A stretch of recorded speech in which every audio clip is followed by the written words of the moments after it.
Good morning बच्चों। Twelfth class student, आज हम लोग कुछ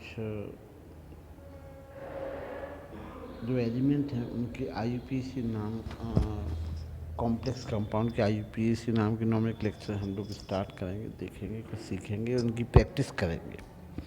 तो चलिए स्टार्ट करते हैं। सबसे पहले तो आपका सबसे पहले ZnOH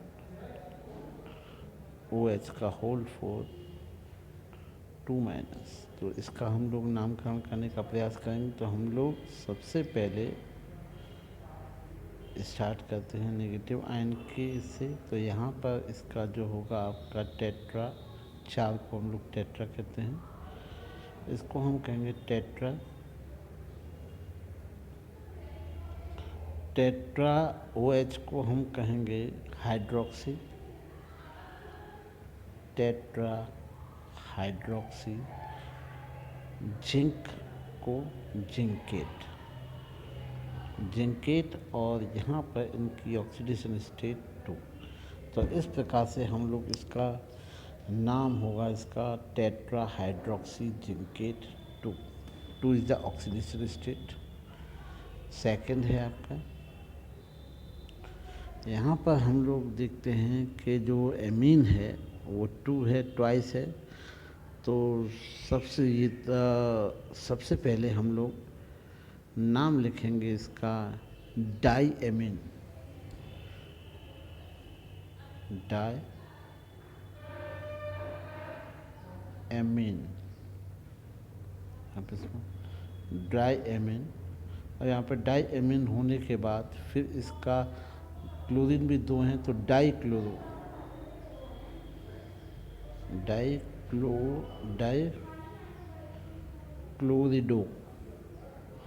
डाइक्लोरिडो और प्लेटिनियम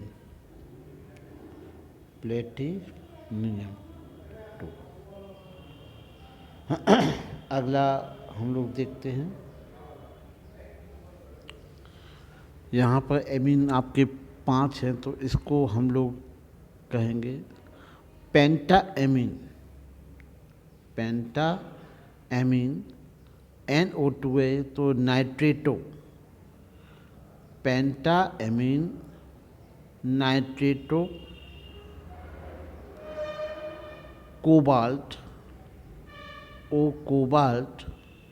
थर्ड।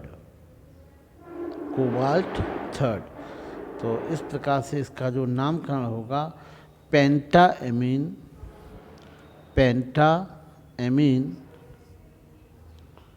नाइट्रेटो cobalt third. अब इसको हम लोग देखते हैं। सबसे पहले हम लोग नामकरण करेंगे इसका पोटेशियम का।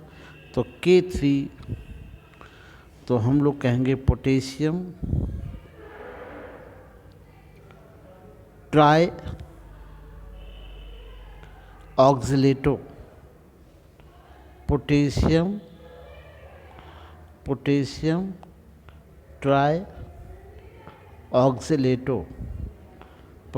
Try oxalato chromate, potassium tri oxalato, ये ऑक्सैलिक ग्रुप का ग्रुप है।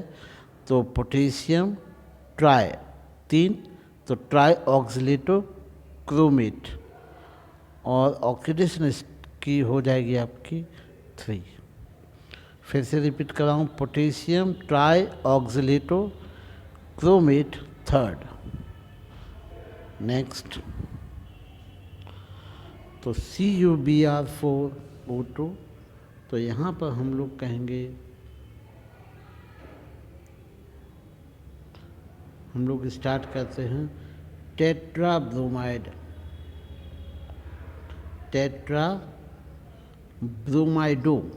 ब्रोमीडो। टेट्रा नेगेटिव है तो हम लोग tetra ब्रोमीडो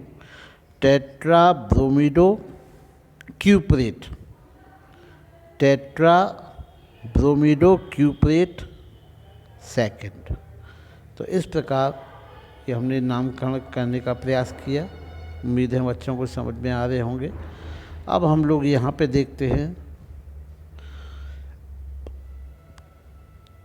potassium tetrachloro palladate, potassium tetrachloro palladate second. Next है आपका K2NiCN4, पोटेशियम K2 को, ये कॉम्प्लेक्स स्पेयर से बाहर है तो K2 को सबसे पहले नाम लेंगे। तो पोटेशियम यहाँ पर 4 है तो टेट्रासाइनो को हम लोग टेट्रासाइनिडो कहेंगे। टेट्रासाइनिडो निकलेट सेकेंड। यहाँ पर इसकी ऑक्सीडेशन आपकी निखिल की होगी 2। चलिए हम लोग देखते हैं, यहाँ पर हम लोग नाम स्टार्ट करेंगे यहाँ से। तो हम लोग करते हैं नामकरण इसका। हेक्सा 6 है इसमें, hexa amino cobalt, hexa amino cobalt, hexa amino cobalt third sulphate, hexa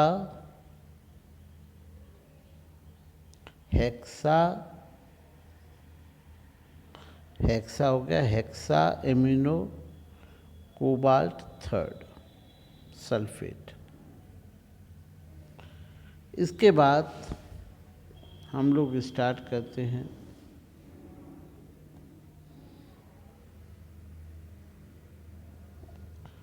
hexa amino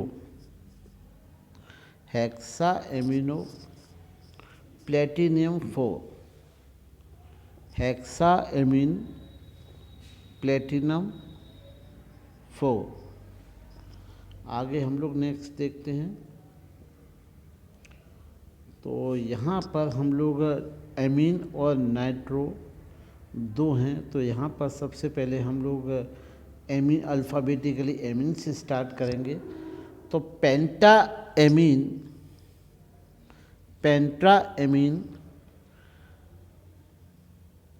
नाइट्रेटो, पेंटा एमीन नाइट्रेटो कोबाल्ट थर्ड। तो उम्मीद है बच्चों को ये जो IUPAC करने का जो तरीका है, नोमेनक्लेचर है, बच्चों को समझ में आया होगा। तो यहाँ एक बात बच्चों को बताऊं कि जिस प्रकार से हम नामकरण करते हैं, नामकरण करने के साथ साथ इन एलिमेंट्स की ऑक्सीडेशन संख्याएं लिखना भी बहुत आवश्यक होता है। ऑक्सीडेशन संख्या को जैसे कि हम लोग पुराने वीडियो में बता चुके हैं कि जो ऑक्सीडेशन संख्या होते हैं, ऑक्सीडेशन संख्या को हम लोग हमेशा रोमन वर्ड्स में लिखते हैं। तो इस प्रकार से आप लोग नामकरण कर सकते हैं। नामकरण करने के साथ साथ आप इन एलिमेंट्स हैं, एलिमेंट्स की ऑक्सीडेशन जो संख्या होती है, ऑक्सीडेशन संख्या को भी मेंशन कर सकते हैं। और अगर किसी बच्चे को ऑक्सीडेशन संख्या निकालने में दिक्कत होती है तो इससे पहले के जो प्रीवियस वीडियो में मैंने ऑक्सीडेशन संख्या किस प्रकार से निकालते हैं, किस प्रकार से नामकरण करते हैं बताया था। और ये मैं आप लोगों को बच्चों बताऊं कि ये बोर्ड एग्ज़ामिनेशन के लिहाज से और काफ़ी कॉम्पिटिटिव एग्ज़ाम के लिहाज से काफ़ी इम्पोर्टेंट टॉपिक है। अक्सर कर ये आपकी कॉम्प्लेक्स कंपाउंड के नोमेनक्लेचर पद्धति से नामकरण पूछ लिए जाते हैं IUPAC पद्धति के अनुसार। तो उम्मीद है बच्चों को वीडियो समझ में आई होगी और वीडियो से काफ़ी फ़ायदा उठाएंगे बच्चों। धन्यवाद। किसी भी प्रकार की कोई भी अगर दिक्कत हो तो आप कमेंट बॉक्स में कमेंट करके अपनी परेशानी को मेंशन कर सकते हैं। Thank you.